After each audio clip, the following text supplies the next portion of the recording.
name is Perry. This is the 51st episode of BPerryFilms Podcast.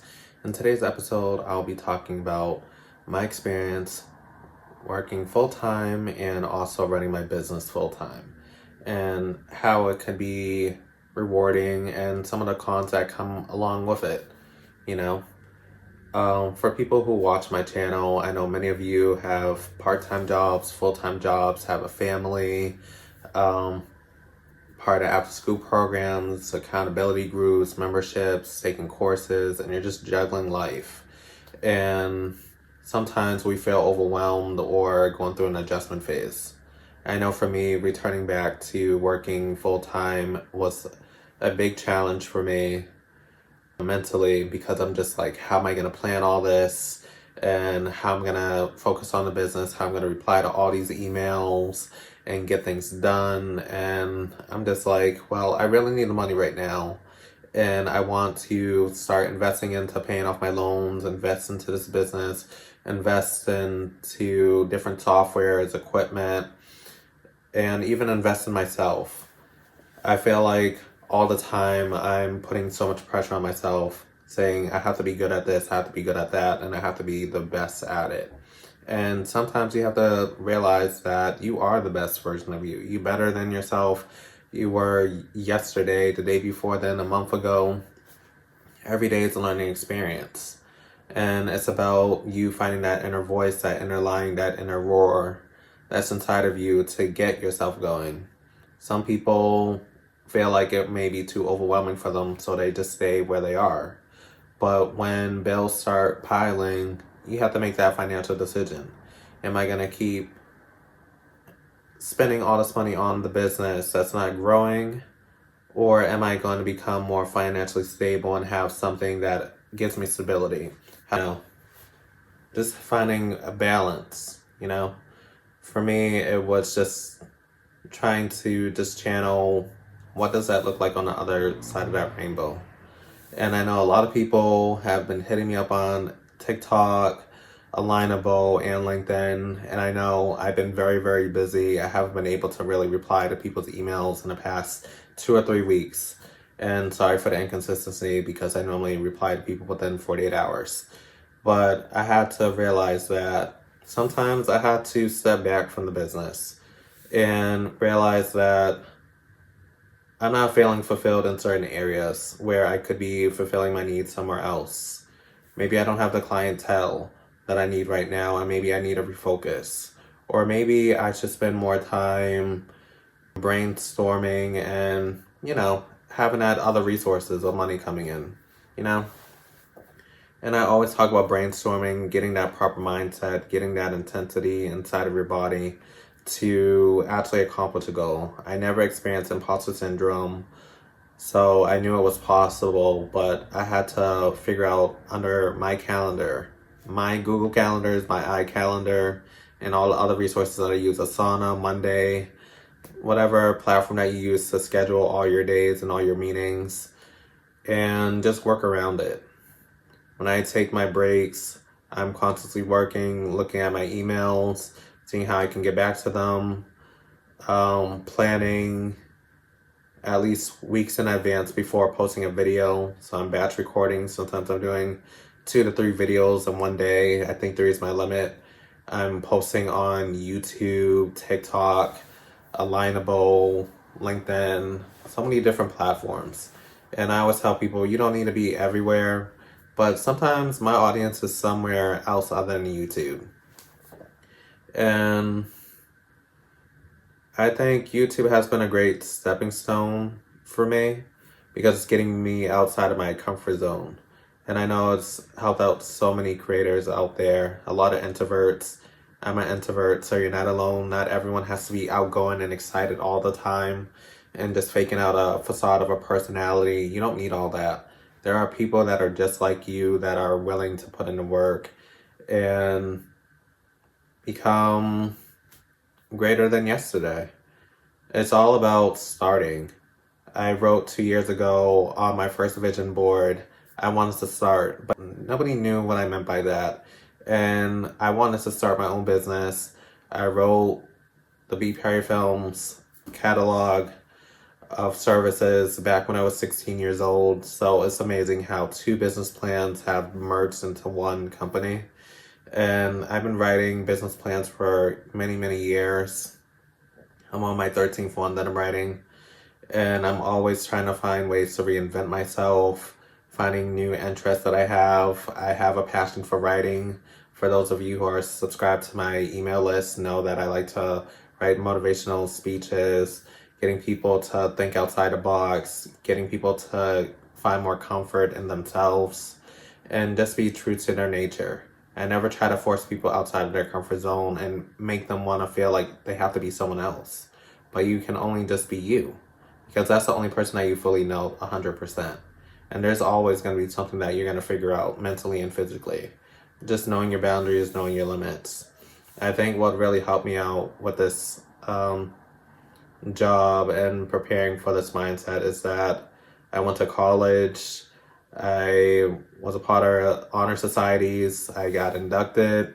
We just had our ceremony last week, and it was exciting to see everyone who was local to the Massachusetts area, because a lot of people do move, especially during the pandemic, and we couldn't do everything in person.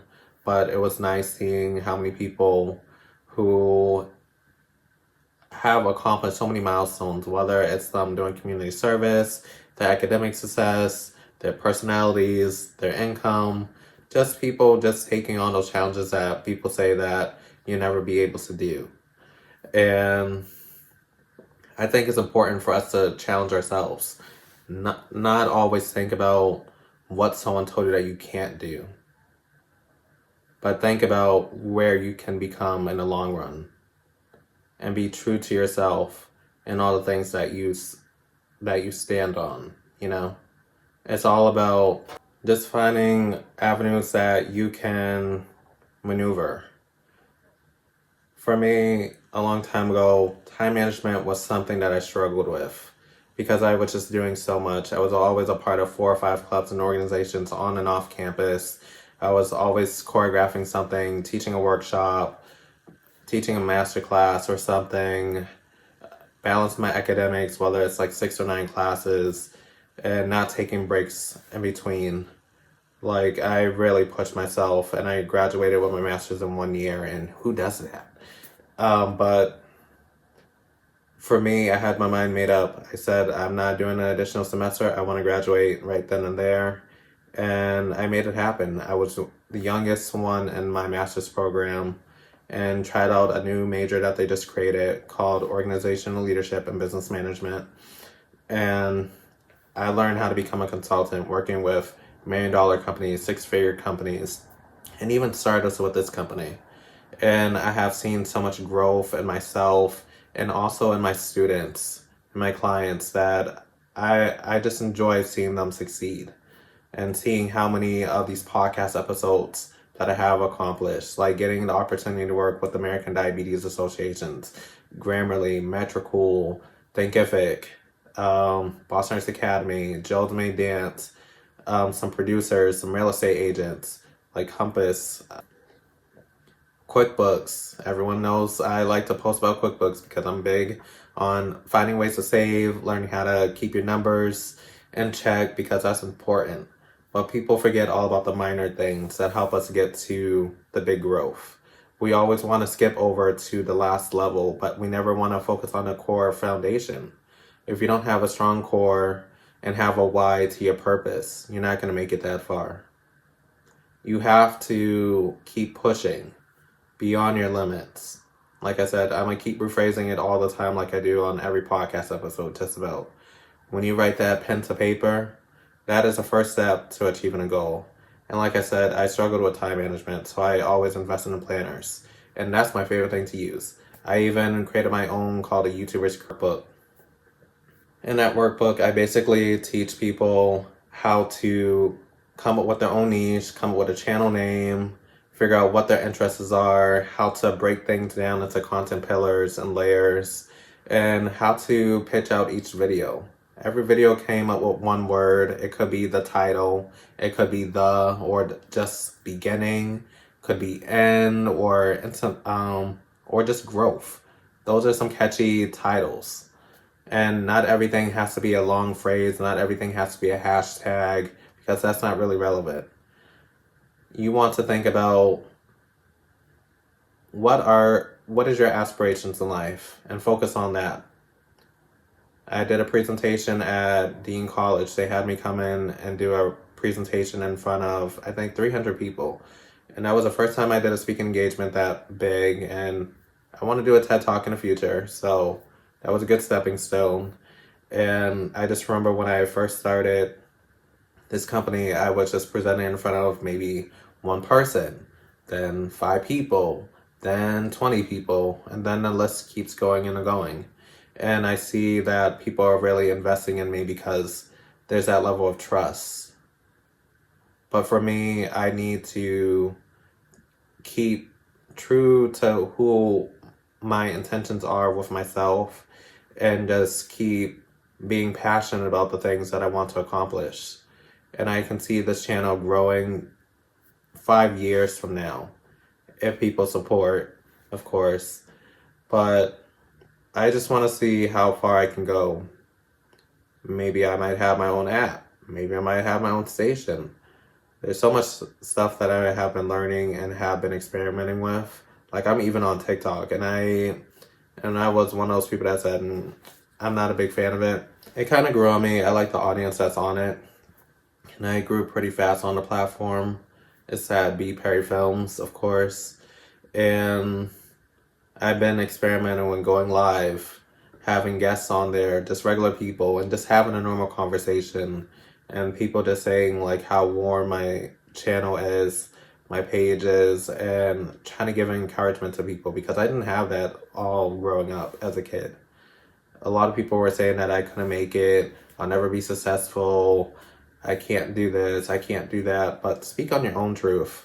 I'm gonna determine what my success is, and I'm not gonna think about things that I'm not able to do, because everything can be improved on. Whether it's public speaking, whether it's photo taking, video editing, getting good at real estate, inventing something, coming up with courses, coming up with memberships. There's just so many avenues that a person can go into. But everyone's so focused on niching. But when you niche yourself too far down, you're not able to grow. Stop thinking about what the other person's doing. Just focus on yourself. For me, I wanted to become more financially stable. I have a number in my head. I'm not going to say it out loud of how much money I want to make in a year. But it will take time. And I'm getting there. And I'm at a place where I feel comfortable.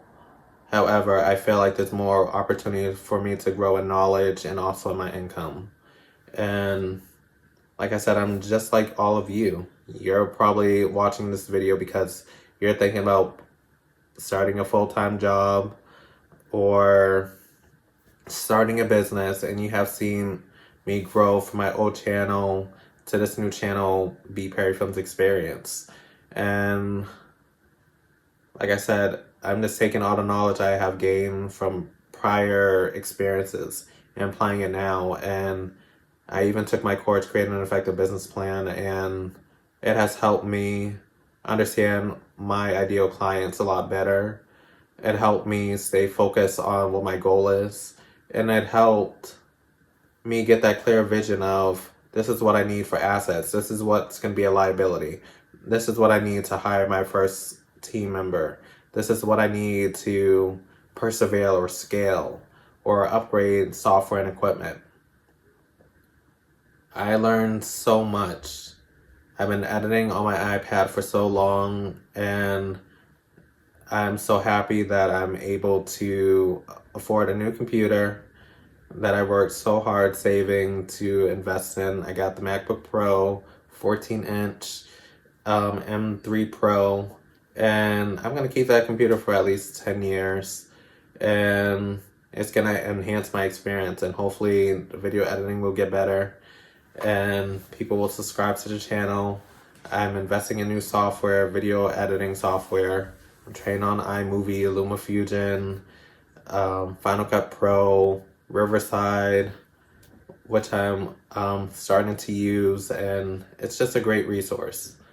So I want you to figure out what are your best needs for your opportunity. Figure out if starting this full-time job on top of your business is going to be the right thing, or subtracting one or the other. You can either decide to start your own business and say, okay, I'm making enough revenue and I have a good amount of clientele. I know I can afford my bills, whether it's rent, phone bill, cable, streaming service, equipment, software, all these 9 yards. And let me tell you, when you first start your business, you're not thinking about all that. You're just thinking about the simple things. But as you're getting closer to that 2-year, 3-year mark, 10-year mark, everything needs to be upgraded. You need to get a high-res camera if you can afford it. You need to have CRM tools, customer relation management tools, which I will make a video about. You need to have a team if you're able to afford it, whether it's in a skill that you're not good at or if you need a helping hand, and figure out what is the best needs for you. Like I said, and I'm going to keep iterating it. Start with that goal, create that vision plan, write everything down, draw it out, record yourself, keep a diary of all your entries. I use Notion, and I enjoy journaling. It was suggested by one of my guests on my podcast that I didn't really spend much time focusing on my needs and what my wants are. I was always hustling, and always putting everyone first before my own needs, to the point that I was getting sick and I wasn't working to my fullest potential because I was exhausted. But now I understand what my limitations are, and sometimes that takes a little bit of growth and a little bit of understanding. Sometimes you need that accountability partner, and having accountability partners never worked out for me. They either weren't passionate about what they were doing or they lack seriousness of purpose. And for me, I need people that are on it all the time like I am. And I never come with excuse of why I can't record a video. Like if I feel like I'm losing my voice or whatever, batch record as many videos as I can and just spread it out. Or just write a post saying I will be back in a couple of weeks or a couple of days, whatever the time frame that you think you need to recover, and focus on that. I've been taking master classes. I've been thinking about doing meditation and yoga so I can get my my mind working right, and so I can think about things outside of work and build those boundaries that I need to be successful. Journaling has been great because I love to write, and it's worked out for me. I try to journal every 2 weeks, not every week because it would just feel overwhelming, but every 2 weeks, to just do a mental reset. What's going on this week? What have I accomplished? What are some goals that I hope to accomplish in the future? What is my mindset right now? Where do I think I will be? And the next time I journal, or in that month or in that quarter, anyone who follows me on TikToks, I always talk about Q1, Q2, Q3, Q4, and I just talk about the different milestones that I go through and what has worked for me and what's the updates that are going on with BPerryFilms and Artistic Creator Academy. And I just feel so fulfilled right now that I'm able to share my knowledge with all of you, whether you're on a paid subscription or on a free subscription, and just seeing your testimonies happen for yourselves. I have seen many of you grow along this journey with me, and I have helped change and morph people's mindsets of what Black education and Black artistry can look like. And I encourage you to just be you. Figure out work-life balance and what does that mean to you. Because all the time there's not going to be balance. There's going to be up and downs in that scale. But find out what that definition means to you. I know I'll be searching. Stay tuned. Follow me on YouTube at BPerryFilms Experience, Instagram and TikTok at BPerryFilms, and on LinkedIn, Pablo Perry. You'll find me. Just type in BPerryFilms and it should pop up. All right. Thank you.